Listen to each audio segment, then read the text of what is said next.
Hi hello నమస్తే అండి, welcome back to my channel. ఈరోజు ఒక కొత్త స్వీట్తో మీ ముందుకు వచ్చాను. ఇది సొరకాయ హల్వా అండి. ఫస్ట్ లేత సొరకాయ తీసుకొని చక్కగా చెక్కు తీసేసి ఈ మాదిరిగా తురుముకోండి. గింజలు ఏమన్నా ఉంటే కూడా తీసేసేయండి. తర్వాత పాలను చిక్కగా మరిగించి పెట్టుకోండి. ఆ తర్వాత స్టవ్ వెలిగించేసుకొని మూకుడు పెట్టేసి నెయ్యి వేసేసి డ్రై ఫ్రూట్స్, మీకు నచ్చిన డ్రై ఫ్రూట్స్ ఏవి ఉంటే అవన్నీ చక్కగా వేయించేసుకోండి. అయితే కిస్మిస్ వేయించేటప్పుడు స్టవ్ ఆఫ్ చేసి వేయించినట్లయితే మాడకుండా ఉంటాయి. అదొక చిన్న చిట్కా పాటించుకోండి. ఆ తర్వాత అదే నేతిలో స్టవ్ వెలిగించుకొని సొరకాయ తురుము వేసేసి వేయిస్తూ ఉండండి. అయితే కొంతమంది తురుములో ఉండేటువంటి నీటిని అంతా పిండేసేసి చేస్తూ ఉంటారు. అలా కొంత రుచి తగ్గుతుంది అనేటువంటిది నాకు అనిపించింది అలా చేసి చూస్తే. అందుకని అదే నీటితోనే నేను వేయించేస్తున్నానండి.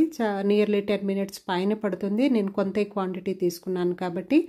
ఆ తర్వాత చక్కగా పాలను కూడా యాడ్ చేయండి, మీగడను కూడా యాడ్ చేసేసుకోండి.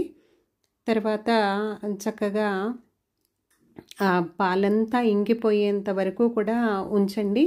చక్కగా పలుకులు మాదిరిగా తేలుతూ మనకు చిన్న చిన్న పలుకులు మాదిరిగా కనిపించేంత వరకు ఆ విధంగా నెమ్మదిగా సిమ్ మీద పెట్టేసేసి అలా చేస్తూ ఉండండి. చూడండి, ఇప్పుడు నెయ్యి చక్కగా తేలేసి మీకు పలుకులు కనిపిస్తున్నాయి కదా.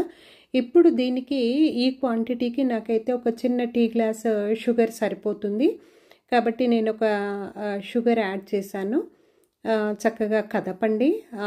నెక్స్ట్ ఈ చక్కెర అంతా కూడా బాగా ఇంకిపోయి తర్వాత నెయ్యి అంతా బాగా పైకి తేలేంత వరకు సిమ్లో ఆ మాదిరిగా తిప్పుతూనే ఉండండి.